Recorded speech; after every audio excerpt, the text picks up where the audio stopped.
Hello, everyone. Super excited to be talking about water for many reasons. One, it's so important. Two, I think it's just going to be much more of a bottleneck in the coming years than I'm willing to sort of face. And three, because we have three awesome founders here who are all doing very different things in the water space.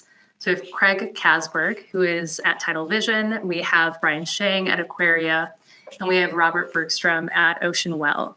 So because you three are really touching on different parts of the water space, doing very different things, but all, doing something near and dear to our planet and very important for the climate and water in general, I wanted to give you each a chance to introduce your companies, introduce what you're working on, introduce really the pivotal role that you're playing in this space right now, and help other people understand why it's so important and fantastic. So Craig, why don't you start with us?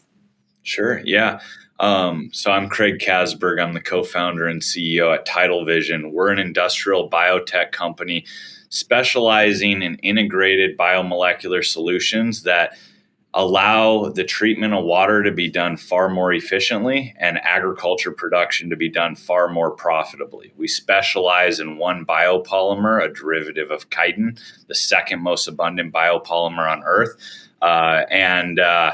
And we really focus on integrating these in the end application. So although we're a biomolecule company, we also use hardware and automation to maximize the impact of our technologies in the real world. Excellent. Biomolecules, hardware, software, I'm guessing, all the different pieces, sort of fully integrated system. So that's fantastic. Brian Sheng, why don't you share what Aquaria does? Thank you. Sounds great. So I'm Brian Sheng, CEO and co-founder of Aquaria. We think the future of water supplies is going to come from the sky. There's actually more than 200 times more water in the atmosphere than what humans use in totality. And so we build a device that allows us to extract the moisture from the atmosphere at scale, energy efficiently, and then supply that to homes, communities, and now even scaling up towards commercial applications as well. The whole idea is there are a lot of great solutions for water today, but they're typically bigger projects with bigger capex and scale. But we want to decrease that and mirror what solar and batteries have done for power infrastructure. And so Aquaria is doing that for water production. Do you consider yourself industrial biotech, or Craig? That's the word that you use. I don't think you would call yourself that, Brian. But what's the sort of phrase that you would talk about? Because I think about my dehumidifier, and I don't think you're in that category. Yeah, we talk of ourselves as deep tech, but to be honest, the way I usually talk about it is we're solar and batteries for water. I think that's the easiest way to understand it. I like that. Excellent. Robert, tell us about OceanWell. Thank you. I'm founder and CEO of OceanWell, which is designed to bring more drinking water to the world. As the climate warms, the amount of drinking water that's available is falling, and a number of different factors are causing water to becoming scarcer and scarcer. We think that although we need all technologies, that for large quantities of water, it has to come from the ocean. And so we have designed a system that is a little different than standard desalination, but it uses all of the same equipment. Just ours is 3/8 of a mile under the ocean. And we do that because there are some issues dealing with standard desalination, which involve cost, which involve environmental issues like strong brine and killing sea life and so forth. We are able to address all of that by using natural pressure to drive the process.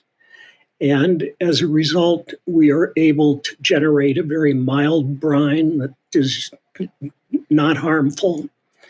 We are able to leave the salt and the sea life in the ocean and charge less in the process.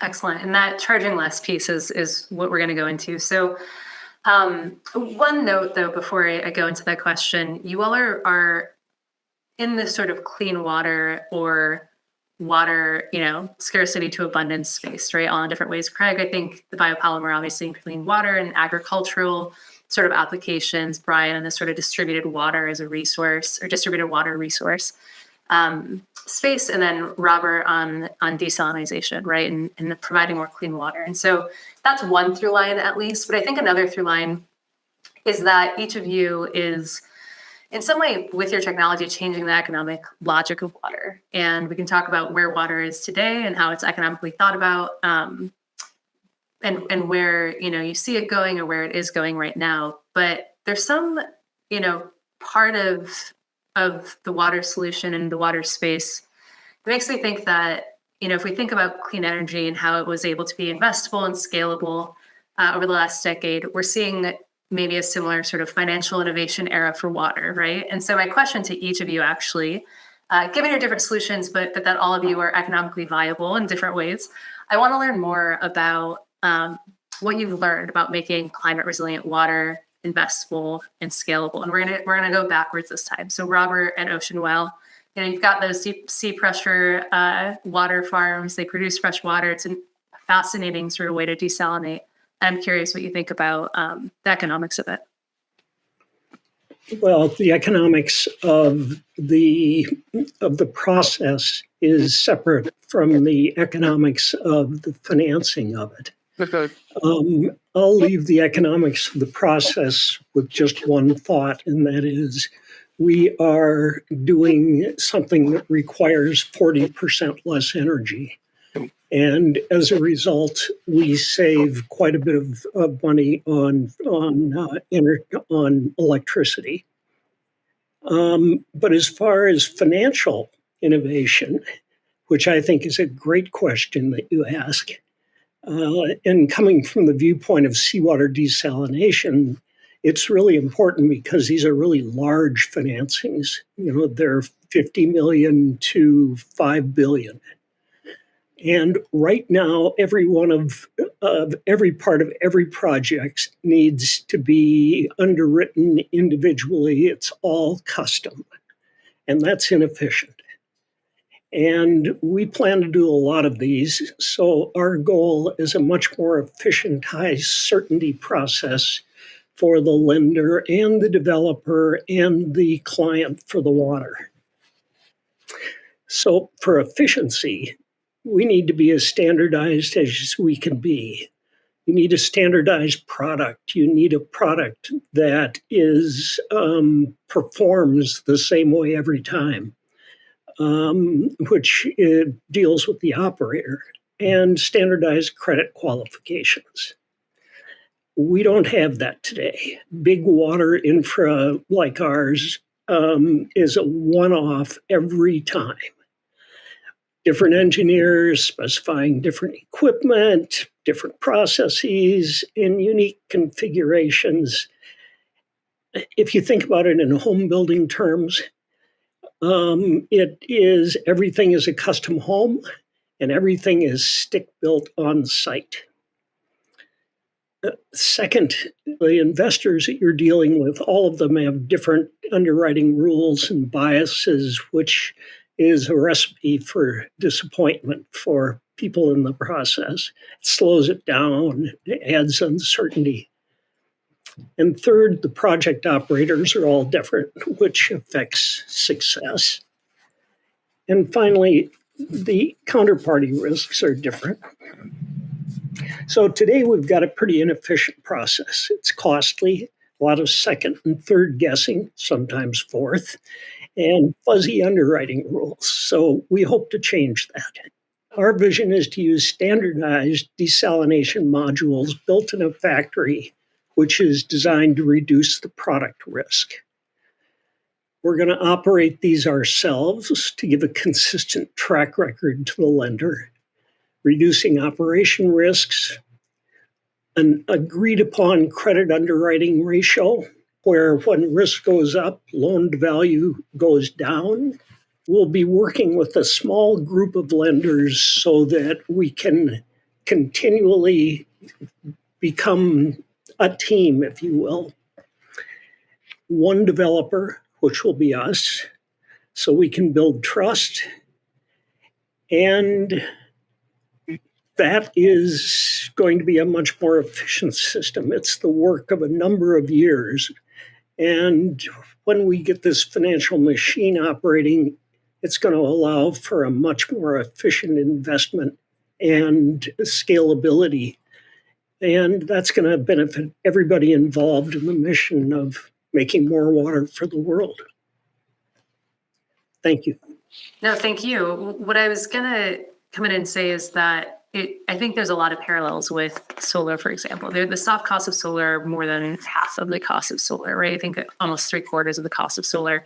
And what you're talking about are the soft costs of getting a project like this going that don't necessarily need to be there, but because of the systems, sort of financial processes that you have to go through, they are. And so it sounds like you are becoming the developer of your own technology, kind of owning this vertically a bit more to be able to do this in a repeatable process that makes it, more economically possible, given that it's really great tech and it should be out there. Brian, why don't you tell us about the work that you're doing? And so you've already compared Aquaria to solar and batteries for water.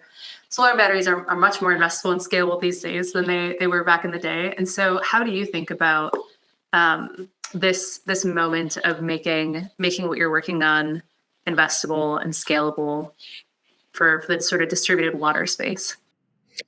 Certainly, and I totally agree with what we just said about modular and repeatable modules. Luckily for me, I don't have to make up a theory of change because we've sort of watched the development of solar batteries the past couple of decades, and kind of putting a statistic out there.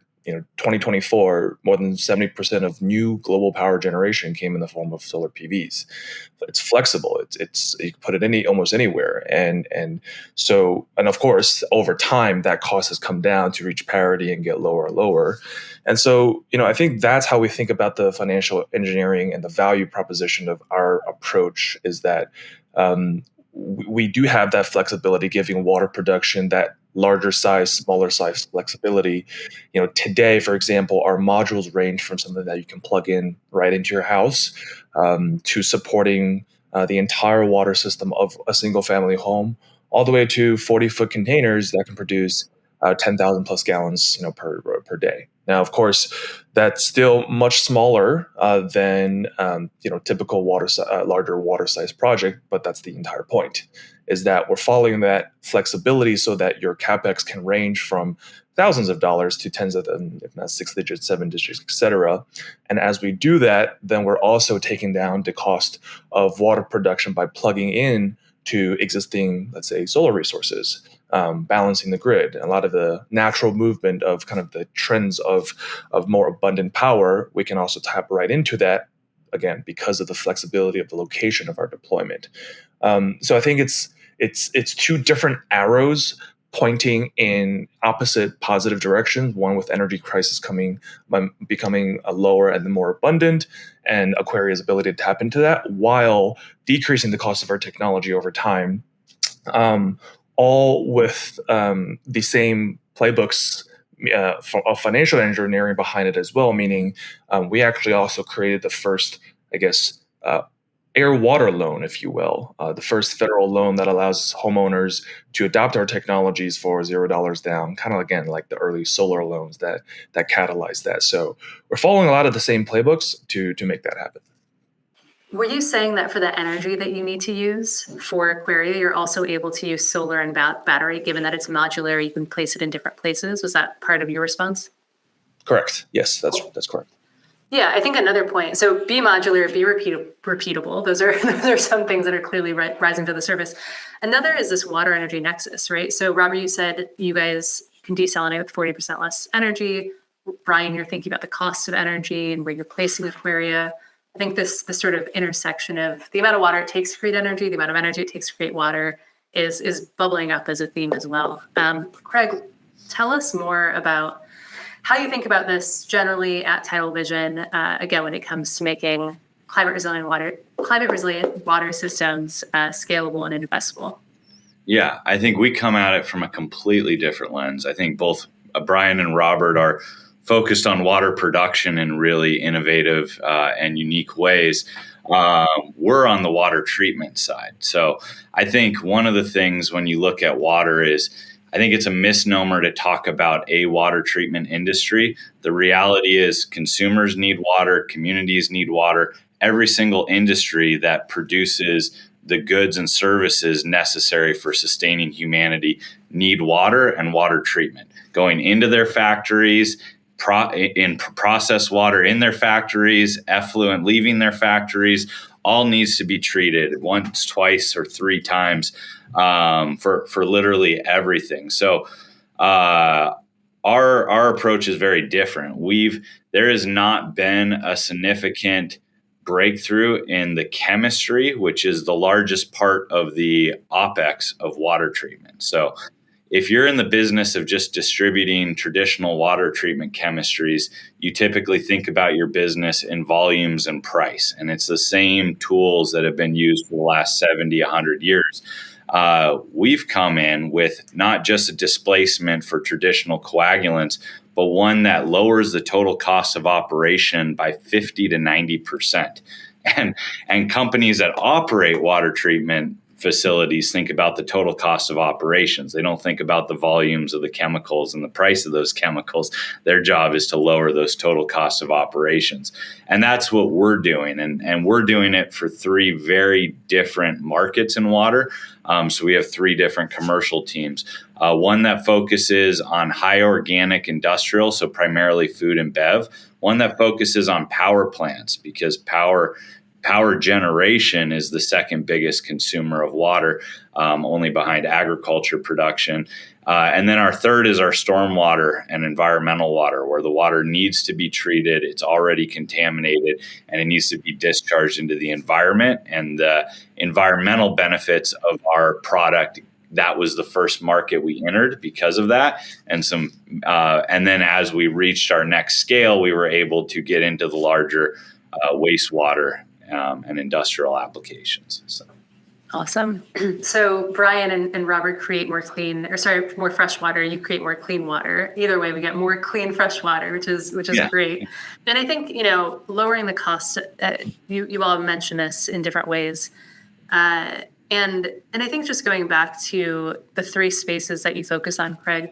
Well, one, I think wastewater is everything. I think of climate as everything. So climate, water, everything is everything. We need these things to survive. So I totally understand that and totally agree on that.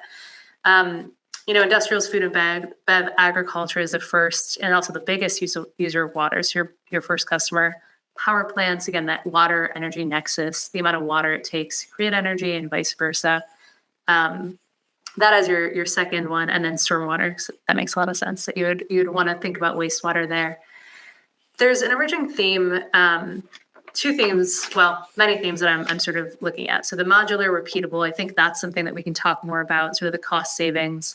I think the sort of financial models that you all are seeing that are working, that we can go down. But I'm going to start first with the theme of water and energy. And so thinking about the emissions footprint of clean water, of fresh water, and I think understanding where we are in climate, where we want to reduce emissions, where electricity prices are likely going up in the next few years, where that's gonna have some sort of effect potentially in some of the costs here. And just again, from a climate perspective, we don't really want clean water to then, create larger emissions, which then make it harder, Robert, to your point, to have fresh water because of the climate. And so, Craig, why don't we start with you? If you have any thoughts on either how your solution lowers the footprint of emissions of clean water in a way that's scalable and how it does that, or if there are examples of that you've seen in the water space. I mean, for us, it's there's definitely a clear, tangible decarbonization impact of treating polluted water. Just the LCAs on our chemistry versus that which we displace in these systems, we've done that. But I think it all boils down to being scalable to economics. And I think, Brian and Robert are both great examples of what I like to say is that there's not really a water scarcity issue. There's a water economic issue. Because there's plenty of water in the ocean, and I learned today there's plenty in the atmosphere 200 times over. But it's the economics of actually getting it where it needs to be. And in our case, it's enabling, in some cases, more water reuse because we're able to treat the polluted water so much at such a lower cost than was priorly possible. So I think all these things are interconnected, and I liked the modular lessons as well, because at least in stormwater we very much had to modularize the deployment of our chemistry fully contained in shipping containers with the sensors that analyze the water quality, dose the appropriate amount of our biopolymer, track the performance remotely for O&M, because some of these environmental stormwater applications are in very remote environments and there's not always operators on site. So all these things are important. I think if you just look at the history of, I think we're at the next, I think humanity has the potential of this huge leap in water efficiency and water abundance, and it's going to take a multi-tiered approach. I think there's been multiple big leaps in humanity before that we can be inspired by. Solar and batteries is one. I think of like silicon, right? And how that's transformed. And it took the integration of so many things, not just the production, not just how to modify this, not just how to make the chips, but a real integrated approach that has changed the efficiency of so many industries. And again, every industry needs water. Just to clarify, I think what you're saying is that the chemicals that you're displacing take a lot more energy to create than the biopolymer that you all have. Is that part of the equation? Correct. Yeah. Great. Partially because we're extracting it from a waste stream, ours, so it's a circular economy input that we developed a zero waste extraction process. All that plays into that claim, but yes, ultimately. Yeah. Zero waste for wastewater, circular economy. That's brilliant. Love it. Economically, it seems to work out really well. And then you guys are doing a modularized approach for stormwater, which makes sense. Doesn't have to be as modularized, I'm guessing, for big power plants or for, agriculture, food and bed. My follow-up to some of what you're saying is how vertically integrated are you? Because I think, Robert, you were starting to talk about the economics and how, you guys are going to be developers essentially and really realize that you have to take over more parts of the process, right, of getting this done, not just own the technology. And so, Craig, I felt like you were starting to go in that direction or start saying that that's something that you do. But how vertically integrated have you been historically? Are you going to be more in the future? How do you think about that that question strategically? More than I originally wanted to be. So we founded this company on this more efficient and zero waste process for extracting this biopolymer that makes all these efficiencies possible. And we thought, great, we'll just scale this process and companies, of course, will come flocking to buy more of this material and figure out how to formulate it and apply it and reap all these benefits of it because it has these unique properties that were well known. That did not work out that way at all. I often joke, but it's not really a joke, that patience is a virtue, just not one of mine. And so for us, we had to then, after developing this very novel extraction process, starting with literally the raw material that we're diverting from landfills, we then had to develop this platform for synthetically modifying this biopolymer. Just like synthetic biology is done with microorganisms and gene editing, we're modifying the functional groups, the ratios, the monomers, the molecular weights to make all the end performance possible. And then we thought that was going to be enough. And we got some initial success, but we really learned we can't even go through traditional distribution companies that distribute the types of chemistries that we displace at better margins because they're not necessarily structurally able to create the value for the end user. Two, their sales teams are based on revenue, right? They get variable comp, which comes from volumes and price of the same 5 types of chemicals that have been used for 100 years. And we come in and say, if you apply this, it's not only going to be applied at like on average 1/30th the neat dosage, but then you're going to use so much less of the following chemistries, like 80 or 90%. You're going to have, and so, hey, we can do that in a way to increase gross margin dollars, but your entire sales team is based on gross revenue. And the only way to create the win for the end user is by lowering your revenue. And that was just too much for them to wrap their heads around. So in our case, we had to vertically integrate all the way to the end user. We've pretty much given up on selling to the typical service providers and operators.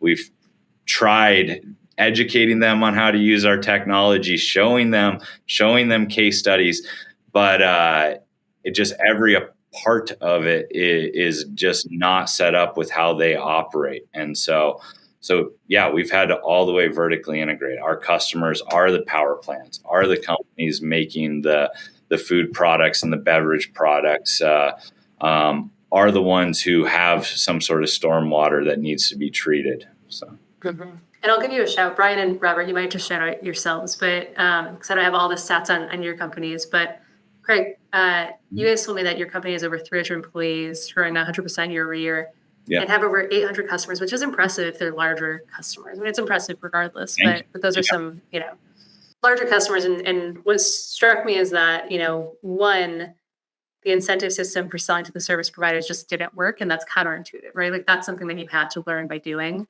unless you had all the knowledge, but no one ever knows when they're starting.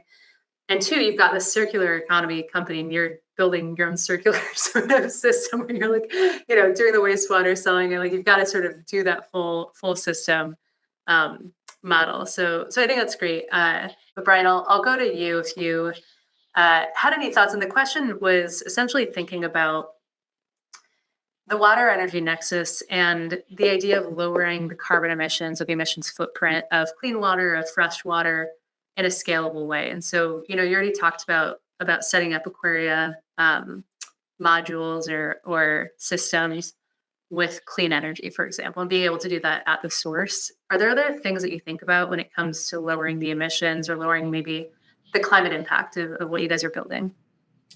So, Candace, I'm going to stir the pot a little bit before I answer that. I disagree with that frame completely. I don't disagree with the frame, of course, that we should be more, in general, less emission-free, but we should not be viewing water abundance through the eyes of decarbonization. Water already faces, despite the need for water, we face essentially two really large challenges. Number one, water as a commodity is extremely undervalued and subsidized. So it's not market value water. That's one huge problem. And the second one is when we think about investments or kind of innovation in water, there's just a lot other industries that are way more carbon intensive. And so the comparison for water and decarbonization, it loses the value of the impact that water creates. Like Craig says, we need water for everything. It's not about carbon. You don't care about carbon emissions if you need water. If you have no water, you die in 3 days. Who cares what the carbon emission is? Like that's not the point. So that's why I started the pot. Is like, yes, that's important, but within the context of how little investment and attention is placed on water, it shouldn't be forced through the lens of these other frameworks. It should just be water for water security, water for water abundance, water for clean water for all. And so I'll stop right there. But I don't view it through the decarbonization lens. I think that's great. I think that's a great response because one, you brought up that the market value of water is so undervalued, and that's something that I'm guessing there will be some corrections for in the coming years as we're facing more scarcity. I know that water prices have already gone up a little bit. My friends' bills are all, going up when it comes to water. I don't think it's anywhere near, obviously, the economic value. Like it's priceless, right? And so I'm curious about that. Maybe that's something that we can talk about is the market value of water potentially. But the other piece is, I think what you're saying, Brian, which is compelling, is don't put the onus of decarbonizing on water, right? Like water has enough issues. There's like enough of a lack of focus on water. There's enough of a, understanding that we're going to need more water in the future than we have today. And we don't have enough people solving it. So I think that's a very I accept that reframe, and I think that it's a good one to really keep in mind. Robert, do you have anything to add? Well, I agree with Brian that water trumps other things. But on the other hand, if you have an opportunity to have the same amount of water and generate less carbon, that is a good thing to do, right? And that is something I don't think we can take our eyes off of. We've got to do that. In our case, we've tried to do it a couple of ways. One is just reducing the gross amount of electricity that we use. And that does reflect in the price, but it also reflects in the amount of electricity and the carbon from that. The second is that we are with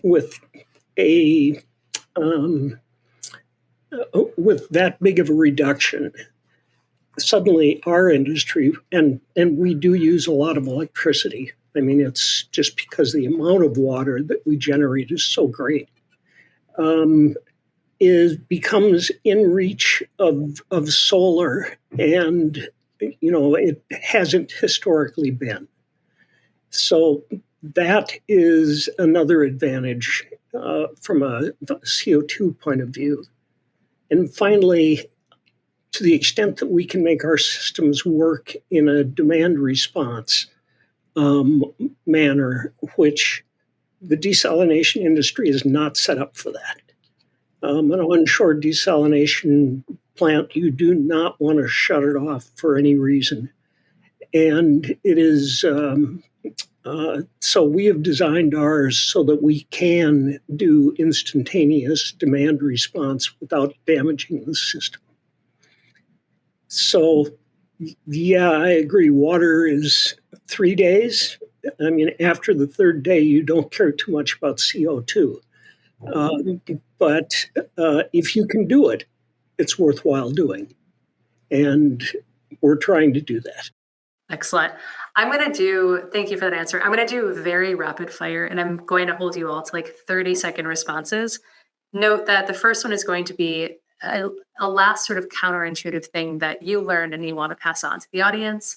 The last one is going to be people resources, other ways to sort of think about water if we want to dig into the topic more beyond, of course, your company. So 2 questions, rapid fire. One is a last counterintuitive thing that you've learned that you want to share, and then resources, people, websites, whatever you want to share with the audience. Counterintuitive, huh? Well, I would say that the counterintuitive thing that I've learned is that in order to get water to the inland of the United States, you don't necessarily have to ship it there. You can exchange it so that water on the coast allows more water to be kept in the Colorado River, for instance, without any pipelines, without any pumping. That's super counterintuitive to most people. So Robert, I actually, in my research in university, which was kind of like what made Aquaria happen, I had researched what you were doing, and when I saw what you guys were doing and coming online, I was like, wow, that's awesome. So I think it's the counterintuitive thing is that there's actually so many crazy cool innovation around water and how it's produced that most people just have never heard of, and I think some of those are starting to come online in the past couple of years. And when I first saw the news online about OceanWell, I was like, oh wow, that's actually coming to fruition too. That's awesome. Thank you. We are, we still are climbing the mountain. We haven't gotten over to the top yet, but we're going to get there, and it's going to make a difference. Craig, do you have anything to add in terms of counterintuitive, surprising, and then any resources that you'd want to share? Yeah, as far as counterintuitive and surprising, I think it depends who you ask. All 3 of us are entrepreneurs, and so we're probably a little bit more on the spectrum of early adopters or innovators compared to the average person in the population. What was really counterintuitive to me is how much you have to make the trialability of a new treatment risk-free to end up getting adoption. You have to actually figure out how to frame your technology as lessening risk to drive the change. And that maybe isn't surprising to others, but was extremely counterintuitive lesson that I had to learn over the years that has really shaped our go-to-market strategies. So. Yeah, I think it has to be cheaper and better is true in climate, it's true in water, and especially when you're thinking about selling to utilities or those large organizations, they want it to be cheaper and better is the entry stakes. That will not be the sale. You have to be cheaper and better and risk-free or less risky, ideally less risky. And that's a harder burden, but without that, like, good luck, especially with like really big industry decision makers. It's a very conservative industry and one where it is very difficult to make a change. But once you've made that change, then that inertia works in your favor. So keep it up, Craig. You're going to be doing great. And Brian, you guys, I mean, as the climate warms, the amount of water in the atmosphere is growing dramatically. And there are a lot of places that desalination simply can't reach. So more power to you.